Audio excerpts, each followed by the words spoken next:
आज हम second unit के लास्ट पार्ट का अध्ययन करेंगे। पाठ का नाम है, जो चौथा पाठ है, राज्य स्तरीय एवं स्थानीय शासन 73वें एवं 74वें संविधान संशोधन के संदर्भ में वर्तमान स्वरूप। तो राज्य स्तरीय शासन में हम संसदीय शासन व्यवस्था के रूप में राज्यपाल, मुख्यमंत्री का अध्ययन करेंगे तथा इसके अलावा हम स्थानीय शासन का अध्ययन करेंगे। 73वें और 74वें संविधान संशोधन 1992 के माध्यम से। तो सबसे पहले हम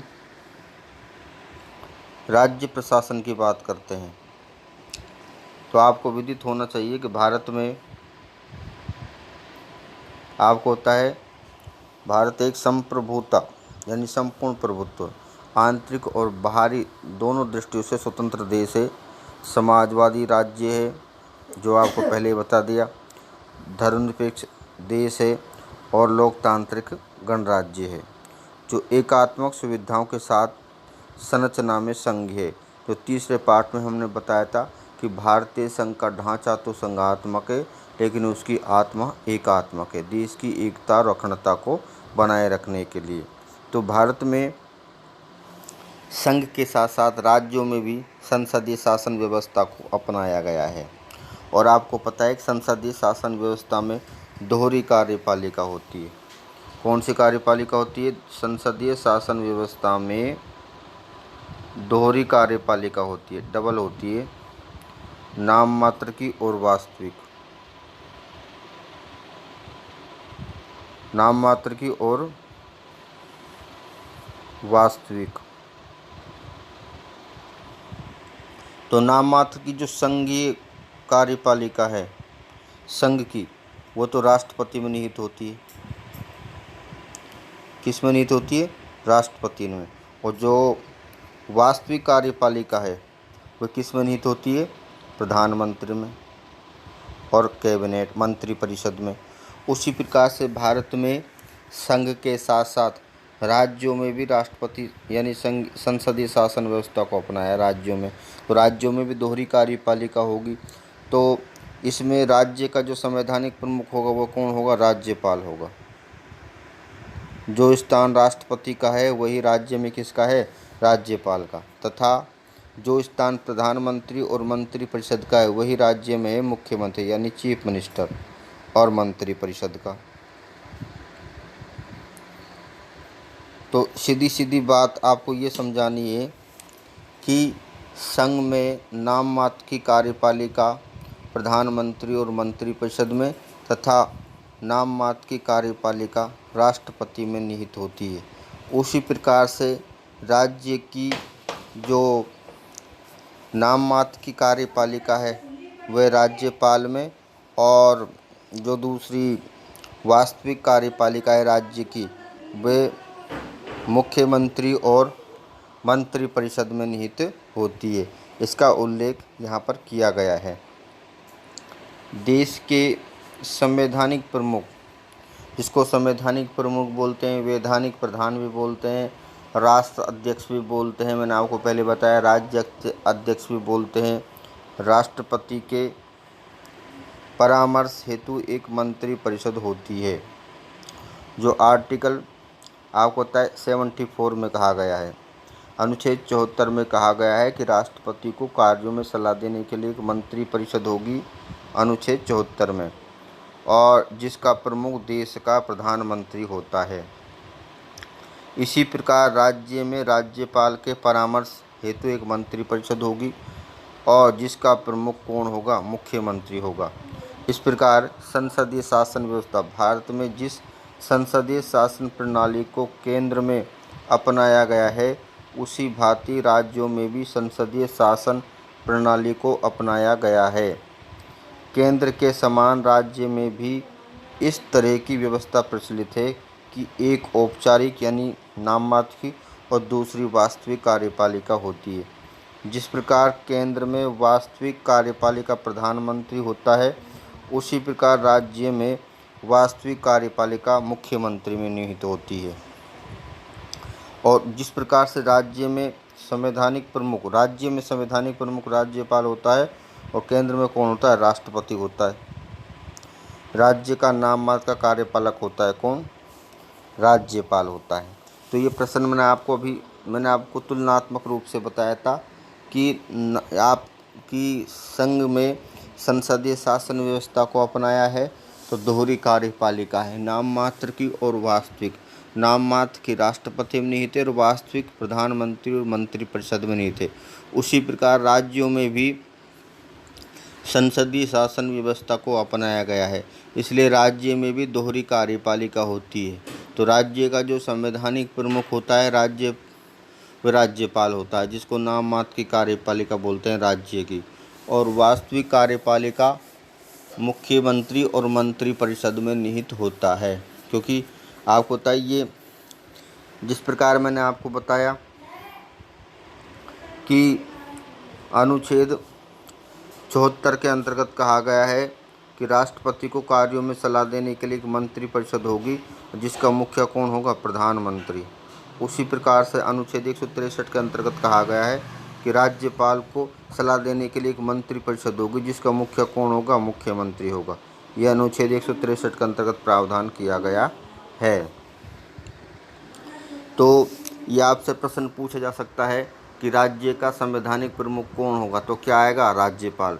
और राज्य की वास्तविक कार्यपालिका किस में निहित होती है? तो मुख्यमंत्री और मंत्रिपरिषद आएगा। तो आगे हम बात करेंगे। उल्लेख किया गया है कि राज्य में संवैधानिक प्रमुख राज्यपाल होता है, जो केंद्र में राष्ट्रपति की भांति राज्य का नाम मात्र का कार्यपालक होता है। राज्यपाल के नाम पर ही शासन का संपूर्ण कार्य संचालित किया जाता है। अब आगे अनुच्छेद के हिसाब से हम बात करेंगे कि भारतीय संविधान का अनुच्छेद 153 के अंतर्गत राज्यपाल के पद का हवाला दिया गया है। तो और राष्ट्रपति, क्योंकि राज्यपाल नाम मात्र का कार्यपालक होता है, तो संघ का कौन होता है? राष्ट्रपति। तो राष्ट्रपति पद का उल्लेख अनुच्छेद 52 के अंतर्गत किया गया है कि भारत का एक राष्ट्रपति होगा और एक राज्यपाल होगा, उसका उल्लेख किया गया है अनुच्छेद 153 के अंतर्गत। राज्यपाल होगा। आगे दे रखा है तो राज्यपाल का पद का प्रावधान कौन सा अनुच्छेद के अंतर्गत किया गया? अनुच्छेद 153 के अंतर्गत। और राष्ट्रपति पद का प्रावधान आपको पहले बता दिया, अनुच्छेद 52 के अंतर्गत किया गया है। अनुच्छेद 154 में वर्णित है कि राज्य की कार्यपालिका शक्ति राज्यपाल में निहित होगी। राज्य की कार्यपालिका शक्ति किस में निहित होगी? राज्यपाल में। इस प्रकार अनुच्छेद 53 में कहा गया है कि संघ की कार्यपालिका शक्ति राष्ट्रपति में निहित होगी। संघ की जो कार्यपालिका शक्ति है वो किस में निहित होगी? राष्ट्रपति में। उसी प्रकार से अनुच्छेद 154 के अंतर्गत कहा गया है कि राज्य की कार्यपालिका शक्ति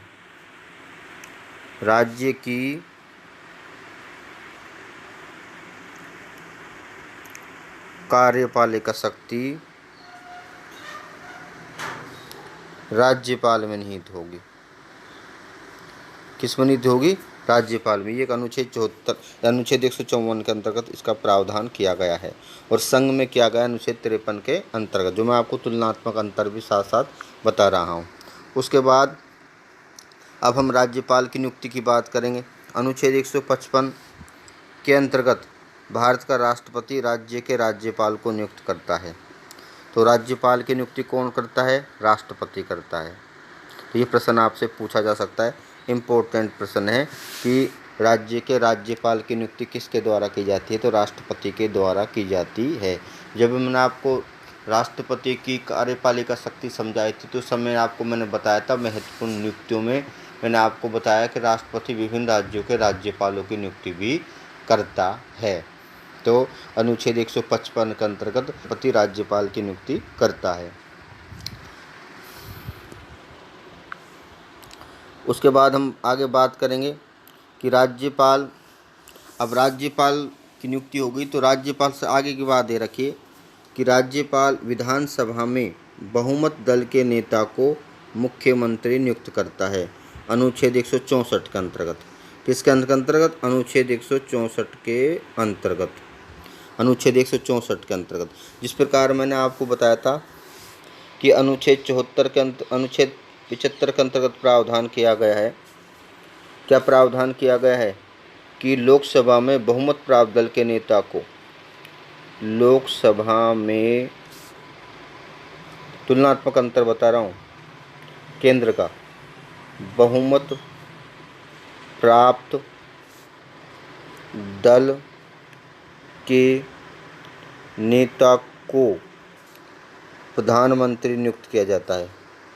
क्या नियुक्त किया जाता है? प्रधानमंत्री। कौन नियुक्त करता है? राष्ट्रपति। यानी नाम मात्र की कार्यपालिका के द्वारा वास्तविक कार्यपालिका की नियुक्ति केंद्र में की जाती है। तो उसी प्रकार राज्य में की जाती है। राज्य में कौन करता है?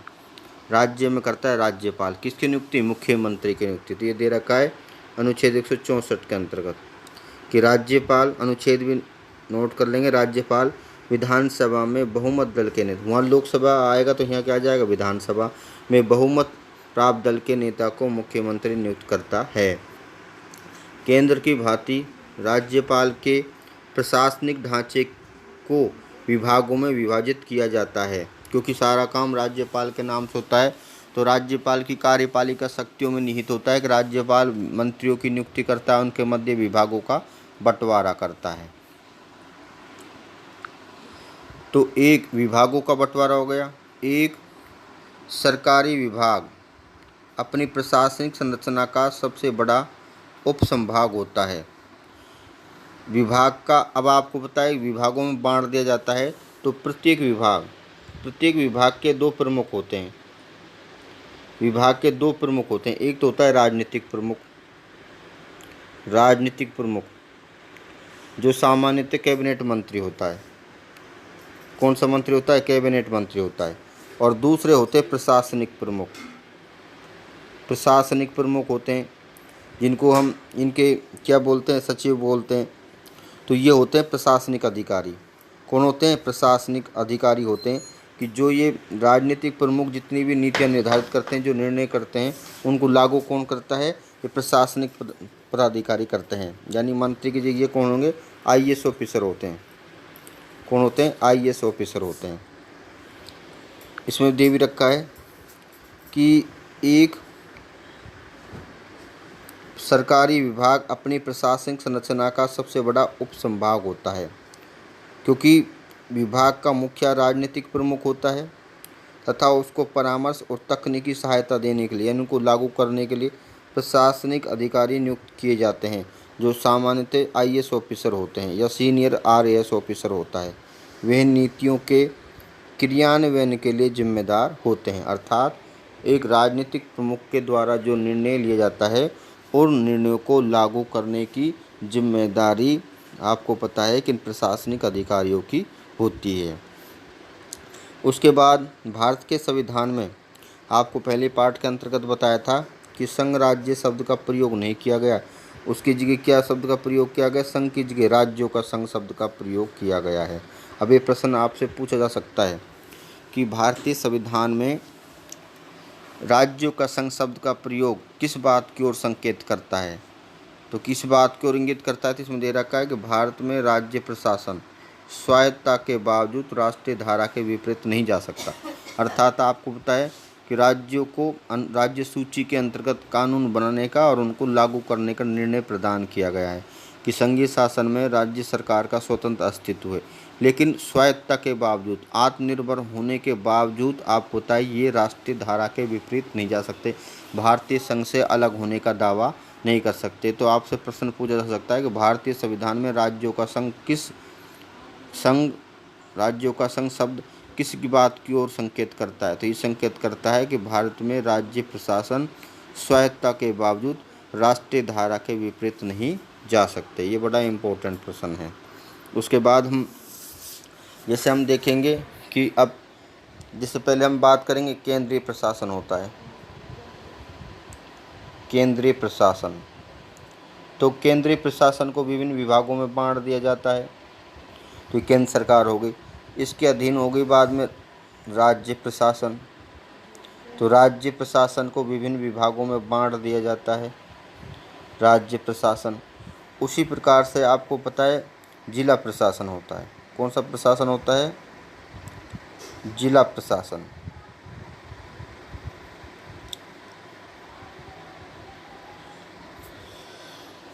जिला प्रशासन होता है। आपको जब मैं नीति निर्देशक तत्व पढ़ाया थे उस समय बताया था कि अनुच्छेद 40 के अंतर्गत प्रावधान किया गया है कि ग्राम पंचायतों का गठन कौन करेगी? राज्य सरकार करेगी। तो स्थानीय सरकार के गठन की जिम्मेदारी किसकी है? राज्य सरकार की। किसकी है? राज्य सरकार की। तो शासन को सुविधा की दृष्टि से सबसे पहले हम केंद्रीय शासन में बांट दिया जाता है, उसके बाद और अधिक सुविधा के लिए राज्य प्रशासन में, इसके अलावा और अधिक सुविधा के लिए जिला प्रशासन, और जिला प्रशासन से नीचे ग्राम पंचायतों में बांट दिया जाता है, यानी गांव की सरकार में बांट दिया जाता है। तो इसमें दे रखा है राज्य प्रशासन को विभिन्न जिलों में विभाजित कर दिया जाता है। राज्य के प्रशासन को, जिला प्रशासन का प्रमुख उत्तरदायित्व कानून व्यवस्था को बनाए रखना और राजस्व इकट्ठा करना और विकास कार्यों को क्रियान्वित करना होता है, जिला प्रशासन का। तो कि राज्य के प्रशासन को जिलों में विभक्त कर दिया जाता है। अब जो जिला प्रशासन का जो भी मुखिया होगा, मान लीजिए जिला प्रशासन का मुखिया होता है जिला कलेक्टर, उसका प्रमुख कार्य क्या होता है? जिले में कानून व्यवस्था बनाए रखना, रेवेन्यू यानी राजस्व इकट्ठा करना और विकास के कार्यों को क्रियान्वित करना, कि राज्य सरकार के द्वारा, केंद्र सरकार के द्वारा जो भी विकास की योजनाएं बनाई जा रही हैं उनको जिला स्तर पर लागू करना। व्यवहार में ये संपूर्ण जनकल्याणकारी नीतियों के निष्पादन का उत्तरदायित्व जिलाध्यक्ष का ही है। जिलाध्यक्ष यहाँ पर किसको बोलेंगे? जिला कलेक्टर। लिख सकते हो आप जिला कलेक्टर, जो IAS ऑफिसर होता है, जिला कलेक्टर। तो ये जिला कलेक्टर की होती है। भारत में लोक कल्याणकारी राज्य की स्थापना करने का भार जिलाध्यक्ष के कंधों पर है। 73वें और 74वें संविधान संशोधन 1992 के माध्यम से आपको पता है जिला प्रशासन और अधिक महत्वपूर्ण हो गया है। अब एक प्रश्न छोटा बनता है, जिलाध्यक्ष अब भारत के लोक विकेंद्रीकृत संरचना, लोक विकेंद्रित का मतलब कि प्रशासन को बांट दिया गया है।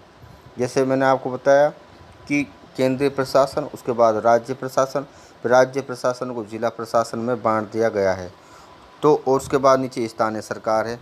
तो जिलाध्यक्ष, अब आपसे प्रश्न पूछा जाएगा, भारत में लोक विकेंद्रीकृत संरचना का मुख्य अभिकर्ता और समन्वयकर्ता कौन होता है? तो कौन होता है? जिलाध्यक्ष होता है, यानी जिला कलेक्टर होता है।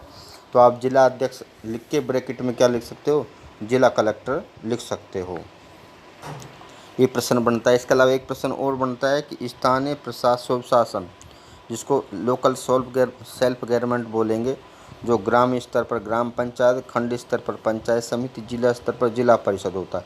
उसी प्रकार शहर में नगर पालिका, नगर परिषद और नगर निगम होते हैं। तो स्थानीय स्वशासन और जिला प्रशासन के बीच की कड़ी जिलाध्यक्ष को ही कहा जाता है। एक प्रश्न ये बनता है, स्थानीय शासन या स्वशासन और जिला प्रशासन के बीच की कड़ी कौन है? जिलाध्यक्ष। इसके अलावा एक प्रश्न और बनता है कि भारत में लोक विकेंद्रीकृत संरचना का मुख्य अभिकर्ता कौन होता है? तो कौन होता है? जिलाध्यक्ष होता है। और इसके अलावा आपसे इसका यानी जिला प्रशासन का मुख्य काम भी पूछा जा सकता है।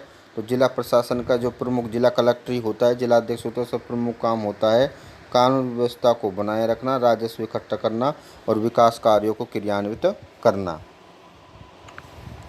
अब हम राज्य प्रशासन की विशेषताएं पढ़ेंगे। तो राज्य प्रशासन की विशेषताएं आपसे छोटा प्रश्न आपसे पूछा जा सकता है। तो सबसे पहले है कि राज्य प्रशासन का स्वतंत्र अस्तित्व है, कि भारत में संघात्मक शासन व्यवस्था को अपनाया गया है।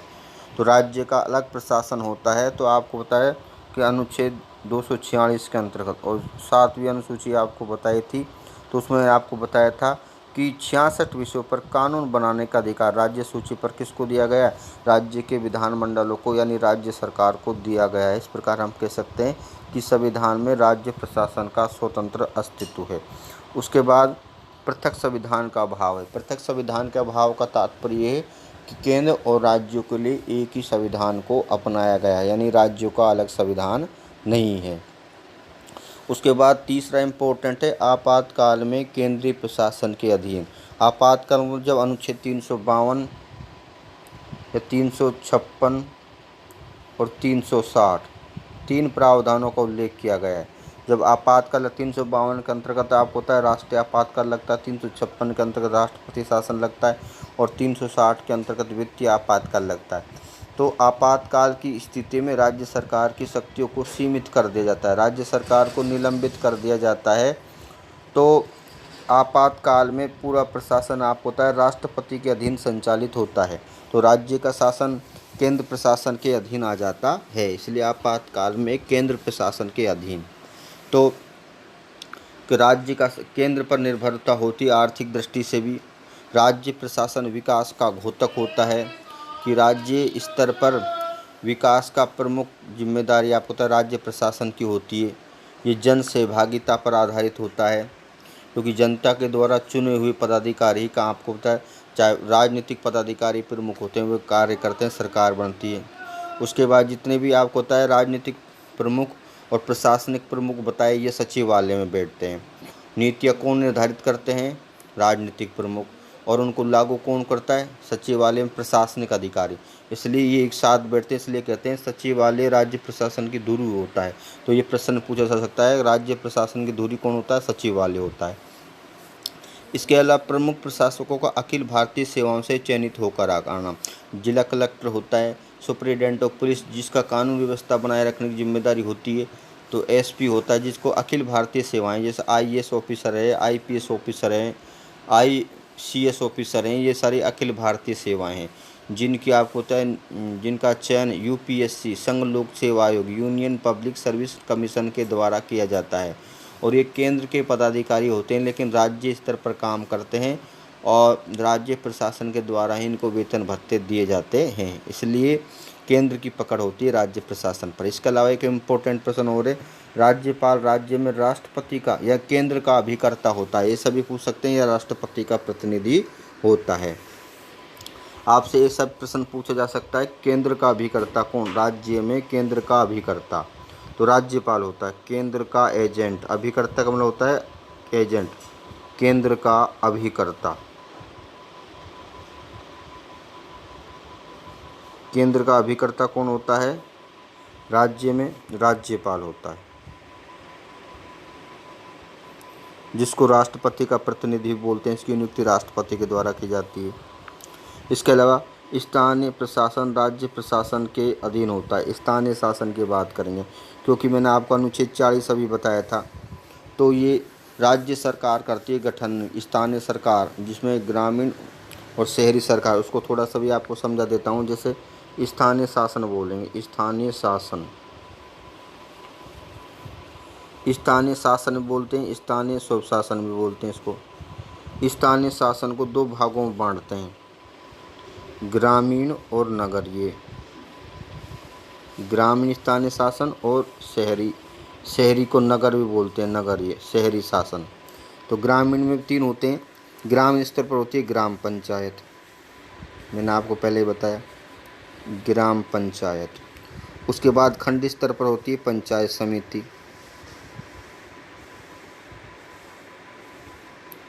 पंचायत समिति। और जिला स्तर पर होती है जिला परिषद, जिला परिषद। उसी प्रकार से यहाँ पर होती 3, जैसे नगर पालिका, नगर पालिका। उसके बाद होती है नगर परिषद, शहर और नगर निगम, नगर निगम।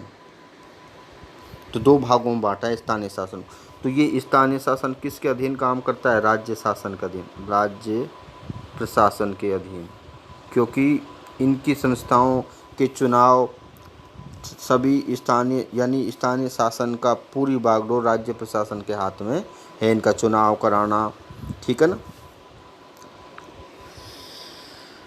तो ये राज्य प्रशासन की विशेषताएं कंप्लीट हो गई। अब हम आगे देखेंगे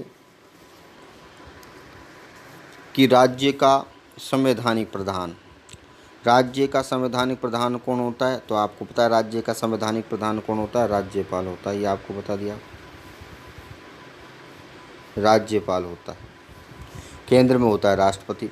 तो राज्यपाल हमारे संविधान में केंद्र के समान राज्यों में भी संसदीय शासन प्रणाली को अपनाए जाने के फलस्वरूप राज्य का वैधानिक प्रधान, राज्य का संवैधानिक प्रमुख या वैधानिक प्रधान राज्यपाल को बनाया गया है। अभी आपको बताया था कि नहीं, अनुच्छेद 154 के अंतर्गत राज्यपाल नाम मात्र की शक्तियों का प्रयोग करता है राज्य में, जबकि वास्तविक शक्तियों का प्रयोग मुख्यमंत्री के नेतृत्व में मंत्रिमंडल, और इसको मंत्री परिषद भी बोल सकते हैं, उसके द्वारा किया गया है।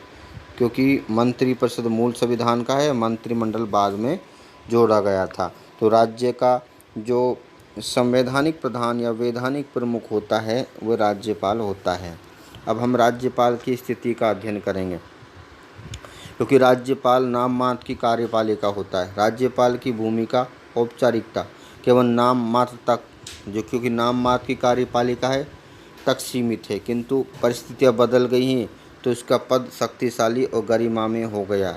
अब पहले की जैसी स्थिति नहीं। पहले राज्यपाल के पद के बारे में टिप्पणी की थी एक विद्वान थे सीतारामैया जी ने कहा था कि राज्यपाल का कार्य अतिथियों की इज्जत करने, उनको चाय भोजन और दावत के अलावा कुछ नहीं है, अर्थात ये नाम मात्र की कार्यपालिका है।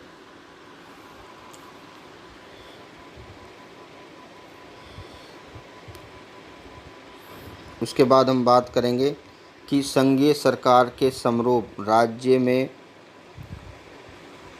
मंत्रिपरिषद राज्य की वास्तविक प्रधान है, अर्थात जिसका मुखिया कौन होता है? मुख्यमंत्री।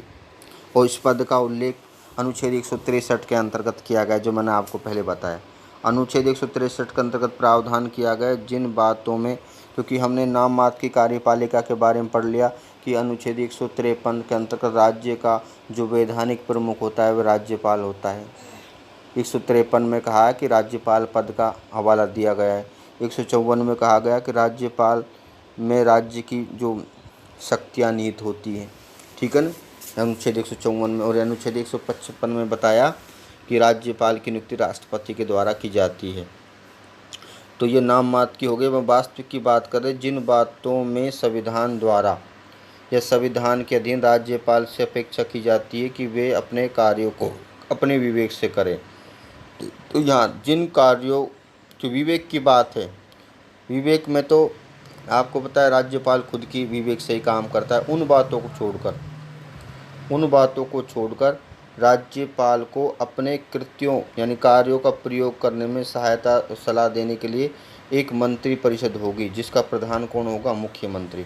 तो सीधी भाषा में हम समझ सकते हैं कि राज्यपाल के स्वविवेक के कार्यों को छोड़कर अन्य कार्यों में सहायता देने के लिए एक मंत्री परिषद होगी, और जिसका मुखिया कौन होता है? मुख्यमंत्री होता है। अब राज्यपाल के विवेक के कार्यों के बारे में बात कर लेते हैं कि मैं इसको सीधी भाषा में समझा दूं कि कौन से कार्य राज्यपाल के खुद के विवेक के होंगे, स्वविवेक के होंगे, और कौन से कार्य स्वविवेक के नहीं होंगे। इसका निर्धारण राज्यपाल खुद ही करता है। इसकी छूट संविधान उसको देता है और उसको न्यायपालिका में भी चुनौती नहीं दी जा सकती। यदि कोई ये प्रश्न उठता है कि कोई ऐसा विषय है अथवा नहीं जिसके संबंध में संविधान द्वारा या इसके अधीन राज्यपाल से ये अपेक्षा की जाती है कि वे अपने विवेक के अनुसार कार्य करे, तो राज्यपाल अपने विवेक के अनुसार ही निश्चय अंतिम होगा उसका। राज्यपाल द्वारा की गई किसी बात को विधि मान्यता इस आधार पर प्रश्नगत नहीं होगी कि उसने अपने विवेक अनुसार कार्य करना चाहिए अथवा नहीं करना चाहिए। कुल मिला के बात ये कि राज्यपाल के कौन से कार्य विवेक के होंगे, कौन से कार्य विवेक के नहीं होंगी, इसकी खुद निर्धारण करेगा और इसकी अनुमति संविधान उनको देता है। इस प्रश्न की किसी न्यायालय में जांच नहीं की जाएगी क्या मंत्रियों ने राज्यपाल को कोई सलाह दी और दी तो क्या सलाह दी। इस प्रकार हम पढ़ा कि हमने अनुच्छेद के तौर पर, प्रावधानों के तौर पर हमने अध्ययन कर लिया कि नाम मात्र की कार्यपालिका प्रधान कौन होता है? राज्यपाल होता है। अनुच्छेद 154 के अंतर्गत प्रावधान किया गया है। और वास्तविक कार्यपालिका शक्ति किस में निहित होती है? मुख्यमंत्री और मंत्रिपरिषद में निहित होती है, जिसका उल्लेख अनुच्छेद 163 के अंतर्गत किया गया है। बाकी का अध्ययन करेंगे बाद में।